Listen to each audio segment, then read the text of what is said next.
But I'd like to welcome onto stage our first guest, who's Naomi Metzger. So I first met Naomi down at Parliament, and she was down there talking about her journey in athletics and Web3. So Naomi is the 11-time British triple jump champion and Commonwealth Games bronze medalist. Yeah, right, yeah. So, no need.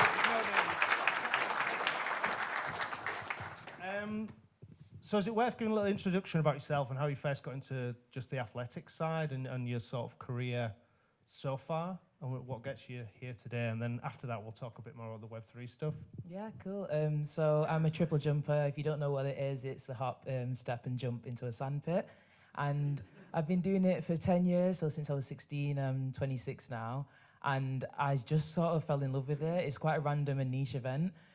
But as soon as I started, I think in my first 3 months of training, I broke the British under-17 record. So I was like, okay, I'm going to kind of stick at it.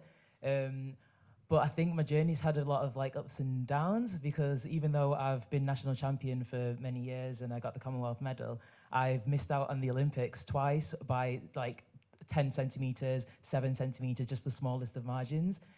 So that makes it like really difficult to sometimes even want to keep going, because it's like I've got this huge goal in my head and I'm like, oh, can I actually achieve it? But there's the 2028 Olympics, and that's kind of like, I'm going to say it's my last like shot I'm going to give.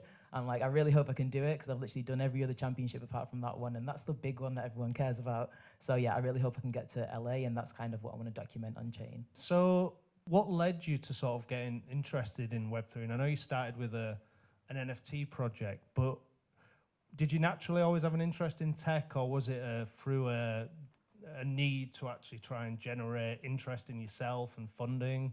You know, what were the drivers that got you first interested in the space? Yeah, I think I've always like been sort of into tech, and I remember watching like a documentary and it mentioned Bitcoin, but I couldn't buy it because I was, I don't know, like 14 and I didn't know how to do it. But when I was sponsored by Adidas, which was really cool, but then I lost the sponsor after missing out on that Olympics. So I was kind of like, I need to figure out a way that I can fund my athletics, maybe a different non-traditional way. So I think I was on TikTok and saw Gary Vee kind of scream at me through my phone talking about NFTs. So I decided to make my own NFT collection called AfroChicks, and I drew, because at the time I didn't know that there was like generative collections. I thought that everyone hand drew 10,000 pieces. So I was aiming to draw 10,000, but I got to 200. And I did that, and I would wear the NFTs on my kit when I competed and shout out the holders, sort of point to it on camera.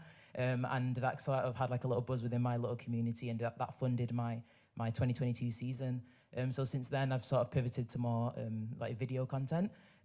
But yeah, basically that's how I fund my athletics and my training, and I think it's quite a cool way to show how like a crypto use case basically. Yeah. And do you think that's viable? Because obviously with crypto, it's very hard to predict how releasing collections, the social aspect and monetizing it, because obviously socials like TikTok and Instagram are free, you know, and the creators aren't monetized. Did you, through this, realize that like a lot of people are giving away content and not being rewarded? And how do you see it in terms of, do you think it's still early, and do you think there's viable routes for people like yourself to actually use social media and mixture with crypto to actually create a viable way to fund a career or a journey, say, to the Olympics? I think 100%. I think now is probably the best time for creators to get sort of on the blockchain. I sort of joined Farcaster in August, and I got to sort of 27,000 followers in a short period of time, and basically was able to fund the whole year of my training just through creating content, because they have like a tips mechanism on there, so people can literally tip you for content if they think it's good. There's I think Degen token, they basically did like almost a crowdfund, and where people could tip their tokens, and everyone sort of rallied together to help me out. And on top of that, yesterday I made a video sort of onboarding some Uni of Manchester students, and then Jesse quote tweeted it. Jesse's from Base. Jesse Pollock. Yeah, and he was like, I'm gonna give you a 1 ETH grant. So I was like, oh, cool. Like I just made a video that if I posted on Instagram, I might have not got anything. But because the right people are seeing it and seeing that it's a bit innovative, a bit different, I think it's a really good way for creators to educate people about the blockchain, but also earn as well, which is pretty good.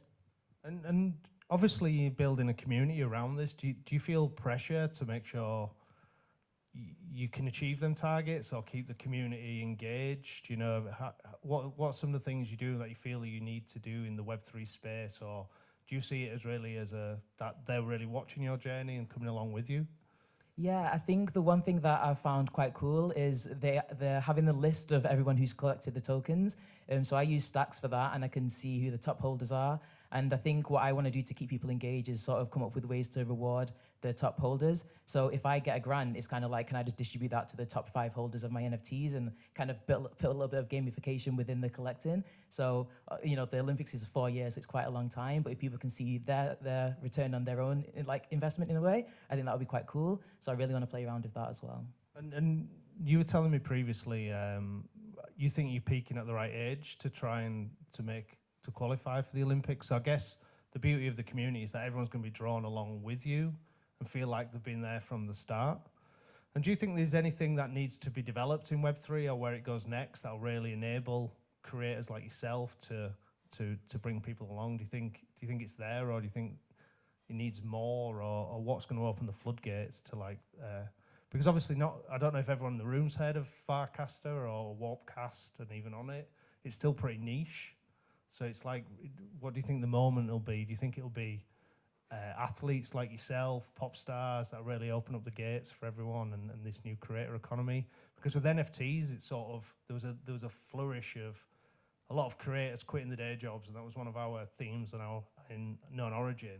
But then obviously when NFTs sort of sort of calmed down a little bit, obviously some people had to go get the job back. So what's yeah, it's not a joke, that bit.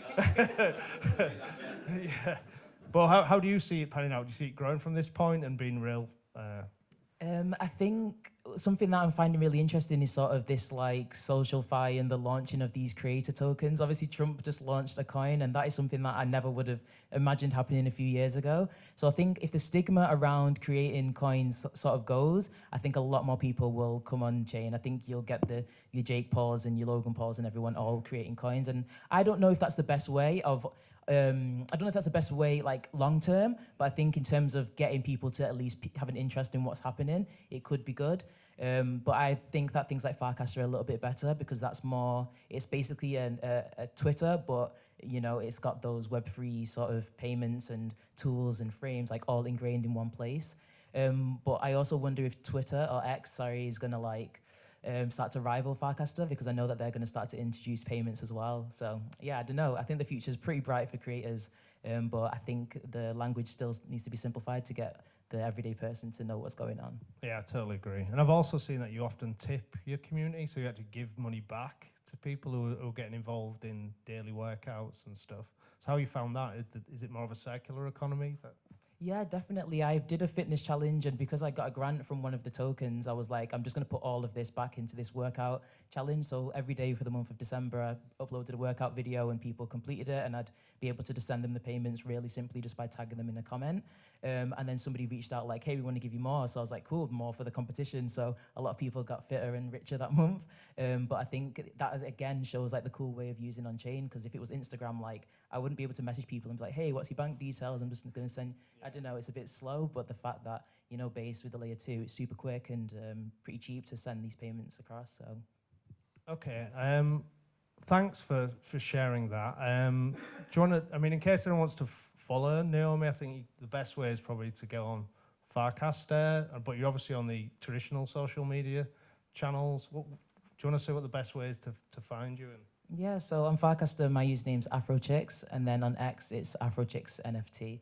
I'm on Instagram, but I don't really post on there as much anymore. But that's just my name, Naomi Metzger. But yeah, thank you. And I know you're also on Rodeo, which I'm a big fan of, which is an NFT collecting platform. And you've posted. Yeah, I some forgot to videos. mention that. Basically, I make videos every week, summarizing my training, and I post that on Rodeo, on Zora. So that's kind of another way that you can get involved with my journey as well. Thanks a lot. I think it's a brilliant example of Web3 for good, hopefully. And we'll get you all the way to the Olympics. That's the plan, I guess. Yeah, that's the aim. Thank you. Thanks, Naomi.